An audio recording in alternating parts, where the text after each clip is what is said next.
Salejul.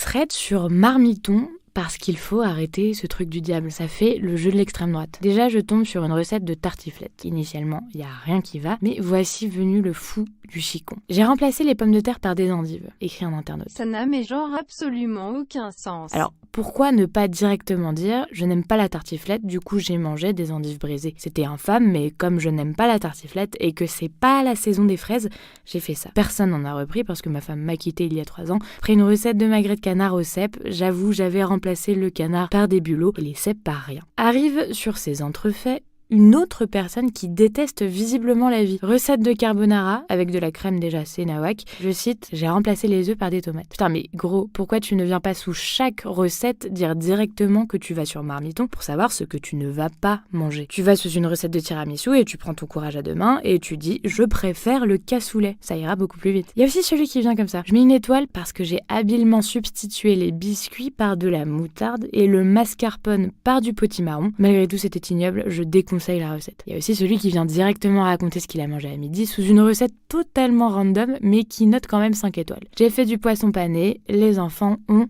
adoré. Ça n'aidera pas beaucoup les gens qui étaient venus lire une recette de tarte tatin, mais au moins ça va. Ceux qui virent un ingrédient au hasard et qui s'étonnent, j'ai fait de la béchamel, j'ai pas mis de lait et j'ai remplacé par rien parce que la béchamel c'est dégueu, ça avait vachement le goût de farine et j'ai fini aux urgences quand j'ai voulu faire passer avec de l'eau. Une étoile. Il y a également ceux qui refusent de voir leur part de responsabilité. J'ai rajouté 1 heure de cuisson, c'était cramé à la sortie du four. Je ne referai pas. Ceux, les meilleurs qui suivent la recette à la lettre, mais qui ne peuvent pas s'empêcher de dire qu'ils ont fait exactement pareil, mais en beaucoup mieux. Au lieu de laisser mijoter 1 heure, j'ai fait 60 minutes et j'ai pris du vinaigre pour le déglaçage au vinaigre.